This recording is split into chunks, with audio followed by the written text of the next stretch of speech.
मसूरी भारत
के निर्माता विश्वविख्यात भूवैज्ञानिक डॉक्टर एच फाकनार लोगी थे। 1842 के आसपास उन्होंने इस क्षेत्र को सुंदर उद्यान में बदल दिया था।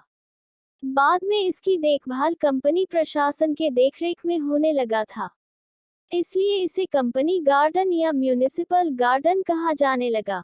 म्यूनिसिपल गार्डन मसूरी का वर्तमान कंपनी गार्डन या म्यूनिसिपल गार्डन आजादी से पहले तक बोटेनिकल गार्डन भी कहलाता था। कंपनी गार्डन के निर्माता विश्वविख्यात भूवैज्ञानिक डॉक्टर एच फाकनार लोगी थे। 1842 के आसपास उन्होंने इस क्षेत्र को सुंदर उद्यान में बदल दिया था।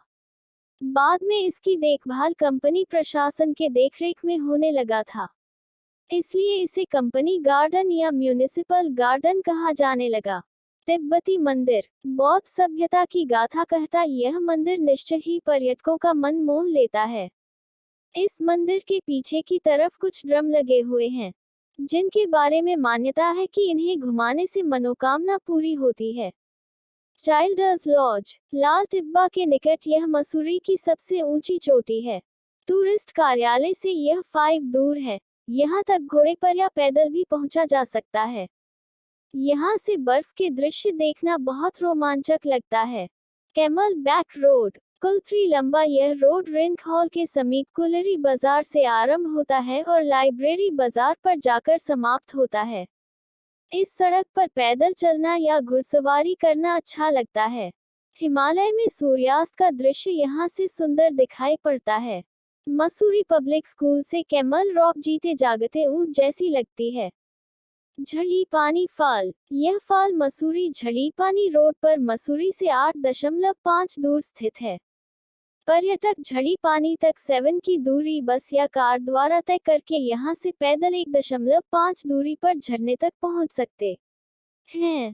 भट्टा फॉल। यह फॉल मसूरी देहरादून रोड पर मसूरी से 7 दूर स्थित है। पर्यटक बस या कार द्वारा यहां पहुंचकर आगे की 3 दूरी पैदल तय करके झरने तक पहुंच सकते हैं। स्नान और पिकनिक के लिए यह अच्छी जगह है। कैंपटी फॉल। यमुनोत्री रोड पर मसूरी से 15 दूर 4500 फुट की ऊंचाई पर यह इस सुंदर घाटी में स्थित सबसे बड़ा और सबसे खूबसूरत झरना है, जो चारों ओर से ऊंचे पहाड़ों से घिरा है। झरने की तलहटी में स्नान तरोताजा कर देता है और बच्चों के साथ साथ बड़े भी इसका आनंद उठाते हैं। मसूरी यमुनोत्री मार्ग पर नगर से लगभग 15 किलोमीटर दूर स्थित यह झरना 5 अलग अलग धाराओं में बहता है, जो पर्यटकों के लिए खासा आकर्षण का केंद्र बना रहता है। यह स्थल समुद्र तल से लगभग 4500 फुट की ऊंचाई पर है। इसके चारों ओर पर्वत श्रृंखलाएं दिखाई देती हैं। अंग्रेज अपनी चाय दावत अक्सर यहीं पर किया करते थे, इसीलिए तो इस झरने का नाम कैंपटी फॉल है। यमुनोत्री के रास्ते में 1370 मीटर की ऊंचाई पर कैंपटी जलप्रपात स्थित है। मसूरी से इसकी दूरी 15 किलोमीटर है। यह मसूरी घाटी का सबसे सुंदर जलप्रपात है। ऊंचे ऊंचे पर्वतों से घिरे इस जलप्रपात के मनभावन नजारे लोगों का दिल जीत लेते हैं। यहाँ की शीतलता में नहाकर पर्यटकों का मन तरोताजा हो जाता है। खासतौर से गर्मी के मौसम में कैंपटी जलप्रपात में स्नान करने का अनुभव आप जिंदगी भर नहीं भुला पाएंगे। कैंपटी जलप्रपात के निकट कैंपटी झील है। लोग यहाँ पर अपने परिवार एवं मित्रों के साथ समय बिताने के लिए आते हैं। यहाँ उपलब्ध नौकायन और टॉय ट्रेन की सुविधा बच्चों को खासा लुभाती है। यही नहीं, यह स्थल पिकनिक मनाने के इच्छुक लोगों में बहुत ही लोकप्रिय है। नाग देवता मंदिर। कार्ट मैकेंजी रोड पर स्थित यह प्राचीन मंदिर मसूरी से लगभग 6 दूर है। वाहन ठीक मंदिर तक जा सकते हैं। यहाँ से मसूरी के साथ साथ दून घाटी का सुंदर दृश्य दिखाई देता है। मसूरी झील। मसूरी देहरादून रोड पर यह नया विकसित किया गया पिकनिक स्पॉट है, जो मसूरी से लगभग 6 दूर है। यह एक आकर्षक स्थान है। यहाँ पैदल बोट उपलब्ध रहती हैं।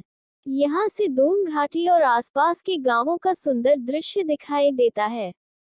वाम चेतना केंद्र। टिहरी बाईपास रोड पर लगभग 2 की दूरी पर यह एक विकसित किया गया पिकनिक स्पॉट है। इसके आसपास पार्क है जो देवदार के जंगलों और फूलों की झाड़ियों से घिरा है। यहाँ तक पैदल या टैक्सी कार से पहुंचा जा सकता है। पार्क में वन्य प्राणी जैसे घुरार, कननकर, हिमालयी मोर, मुनल आदि आकर्षण के मुख्य केंद्र हैं। Sir George Everest house. 6 की दूरी पर भारत के प्रथम surveyor general sir George Everest की दीपाक एस्टेट है। उनका आवास और कार्यालय यही था। यहाँ सड़क मार्ग से पहुंचा जा सकता है। विश्व की सबसे ऊंची चोटी माउंट एवरेस्ट का नाम इन्हीं के नाम पर रखा गया है। ज्वालाजी मंदिर बेनोग हिल। मसूरी से 9 पश्चिम में 2104 मीटर की ऊंचाई पर ज्वालाजी मंदिर स्थित है। यह बेनोग हिल की चोटी पर बना है, जहां माता दुर्गा की पूजा होती है। मंदिर के चारों ओर घना जंगल है, जहां से हिमालय की चोटियों, दून घाटी और यमुना घाटी के सुंदर दृश्य दिखाई देते हैं। Clouds and. यह बंगला 1838 में एक ब्रिटिश मेजर ने बनवाया था, जो मसूरी में बने पहले 4 भवनों में से एक है। अब इस बंगले को होटल में बदला जा चुका है। क्लाउड्स एंड कहे जाने वाला यह होटल मसूरी हिल के एकदम पश्चिम में लाइब्रेरी से 1 दूर स्थित है। यह रिजॉर्ट घने जंगलों से घिरा है, जहां पेड़ पौधों की विविध किस्में हैं। साथ ही यहां से हिमालय की हिमाच्छादित चोटियां और यमुना नदी को देखा जा सकता है। विदेशी पर्यटकों और हनीमून पर आने वाले दंपतियों के लिए यह सबसे उपयुक्त रिजॉर्ट है। मसूरी की सैर 4000 रुपए में। किराया। दिल्ली से देहरादून तक की 329 किलोमीटर की यात्रा का किराया अलग अलग गाड़ियों में अलग अलग है।